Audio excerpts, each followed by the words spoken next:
And good evening, Australia. Welcome to the platform. I'm Michael Kazilny. A super fantastic show coming up tonight.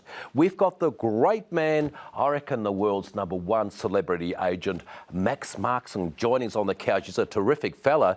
Darren Sutton is the founder behind Las Vegas male stripper sensation Aussie Heat. He'll be joining us on the couch. We've got our fantastic regulars, Rosie Faraci, Warwick Kappa for a bit of fun and games. And to take us out, another music sensation on the platform, X Factor star Timmy Knowles. But to start the show, let's have a look at the great man, Max Markson.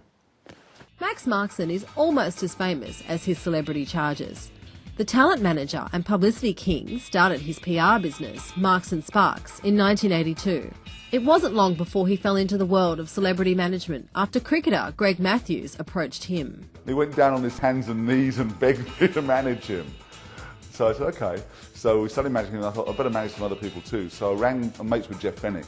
So I rang Jeff, I said, Jeff, can I manage you? He said, yeah, okay, and he hung up on me straight away. So I had 3 stars. I had Jeff Fennick, Wally Massoud and Greg Matthews, and I managed in the course of those next 2 years to get no money for them whatsoever. I thought, this management stuff ain't working, you know. In 1990, I think Jane Fleming changed my life. So I started managing Jane, and all of a sudden the phone is like ringing like mad, people wanting to book her for things. And she couldn't do it all because she's training hard for the next sport. So I'd say, well, do you want somebody else? Like, and I'd be selling them Jeff Fennick, Wally Massoud, and mates like Kamal, and then Issa Buttrose rang me, and people started ringing me then. And it just grew from there. After more than 2 decades of wheeling and dealing with celebrities, he believes he knows the secret to luring anyone down under. It's all about the money. Show me the money. And hopefully they want to come to Australia. And hopefully, if I've rung up and said, look, I've already brought President Clinton, President Bush Sr., Nelson Mandela, Rudy Giuliani, Al Gore, I'd love you to come as my guest and we do some speaking engagements.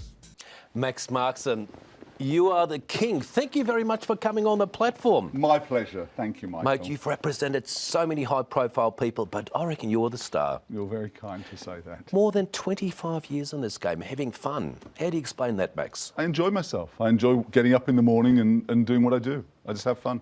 And I know you, Max, when you say it's all about the money, it's not. You really enjoy people, and you enjoy finding their strengths and making them famous. I think you've got to enjoy what you do. Yeah. And if you enjoy what you do, you'll never work a day in your life. Yeah. And I don't think I work. I mean, I do work, obviously, but I mean, I don't think of it as work. Well, a lot of people who know you, they say you're always smiling. They've never seen you angry. Always smiling, always positive. I know I get frustrated sometimes if something doesn't, if I can't make something work technically or whatever, but most of the time I get away with it, and I'm lucky. Max, it's been a beautiful journey. It all started when you were very young and you moved to King's Cross. In a nutshell, how did you get into this amazing calling? My father was a high diver, so he used to literally dive from high diving water into a bucket of water. And he had an aqua show, which was like an ice show but in water with synchronized swimmers and divers. So I started doing that. I was a spotlight operator when I was about 5 years old. And then I learned how to build post. And that's how I started. And then my dad died when I was 15. And where was that, Max? That was Bournemouth on the south coast of England. Okay. Then I started promoting pop groups and Radio 1 disc jockeys. And then I came here when I was 21 years old. And I worked for an importer, promoting biorhythm calculators and negative ion generators. And then I opened a nightclub called The Zoo, and I was the head zookeeper. And every week I'd have a celebrity as guest DJ. So I had Brooke Shields, Evel Knievel, Jeff Boycott, Dennis Lilly. And then I worked for a radio station for a couple of years. Then I started my business, Marks & Sparks, and that started in 1982. So I've been going 36 years this year. Amazing. Tell me about some of the exciting people you've met and represented. I think that I've been fortunate and honoured to be able to work with Nelson Mandela, President Clinton, President Bush Sr., Rudy Giuliani, Al Gore, Tony Blair, Kim Kardashian, Pele, Mike Tyson, Arnold Schwarzenegger. I really have been honoured and blessed to be able to have those experiences and have incredible stories about these people and spending time with them. And Max, you're a bit different to a lot of the, I wouldn't even call them competitors because you're the class act in the game, but because of your lovely down-to-earth personality, you actually stay friends with them, a lot of these people, you know? Well, I think they're more than a client. Well, if you spend time with someone, you're on the road with them for a week, and they're only doing, say, 5 engagements in the space of a week, so they might be working for 2 hours when they're on stage, but the other time you've got to look after them, so you've got to go and, not that I can play golf, play golf with a Rudy Giuliani or a President Clinton, or you've got to take them out for meals, and you've got to, so you get to know them, and so once they've broken down their, you know, the veneer, or I've stopped being myself, being polite, then I can play up, you know. It must be very difficult to bring out an ex-president from the United States. What does it involve? Secret Service galore. I remember the first time I brought President Clinton, I got a phone call from the Attorney General's office and I had to come to a meeting. And I walk into this meeting, I was late because I'm often late. And I walk in and there's like 20 people in the room. I said, what are all these people here? So, well, I'm from the Attorney General's office, this is my assistant, and this is the police. Police? I said, yeah, this is for the motorcade. Motorcade? Everywhere you go, you'll have a motorcade, Mr. Markson. I said, and these people? Oh, this is the terror threat assessment people from the police. This is the local police. And who are these 5 guys? Oh, they're from the US Secret Service. I said, but the event's not for 10 days. They're already in the country checking everything out. And then when you do something with a Tony Blair or President Clinton or President Bush Sr., you literally, during the week before, go and walk every step that they're going to make. We might go to this restaurant, so we've got to go there. We might do this. What are the entries? Where's the hospital? Where's the venue? Where's the hotel? And the Secret Service are fantastic because they have somebody set at the hospital, someone at the venue, someone at the hotel, and they have teams, they rotate teams. At one stage in 2002, I had 60 Secret Service agents in the country, and we were hopping from city to city, doing a 5-city tour. It's just, you know, but they say, where are you going to go? And they don't put any controls on you, so we're going to do this, this and this. They make it happen for you. We found a clip, Togsy found a clip. Let's have a look at this. A clip. Max Markson is without doubt a colourful spin merchant. He's even been blamed for the breakup of Lara Bingle and Michael Clark. Max Markson. If you want some fame, need to spin it good. Who are you gonna call? Max Markson. If your public image don't look good, who are you gonna call? Max Markson. In his world, there's no such thing as bad publicity. He ain't afraid of bad press. Doesn't matter. All people remember at the end of the day is the name. He ain't afraid of bad press. If you're chick chick boo, but you need a room, Claire Werbel. go King Kong. Max Markson. Party on when your mom and dad were gone. Ow, who can you call? Corey Worthington. Max Markson. You can turn something bad to make it good. He ain't afraid of bad press. It's good for business. It's fantastic for business. Makes the phone ring. He ain't afraid of bad press.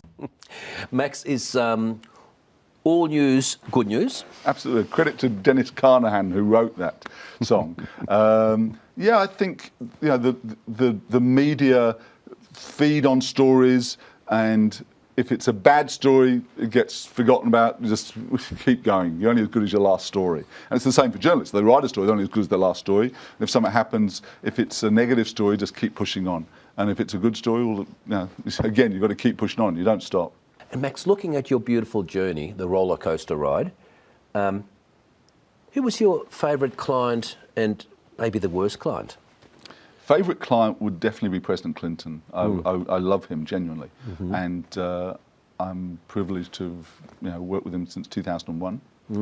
And I was hosting him when 9/11 hit. We'd done 3 events in 3 days, and we paid him $450,000 US, which at the time was $900,000 Australian, and we cleared profit for the Children's Hospital the first time of $1.2 million on the 8th of September, and on 9/11.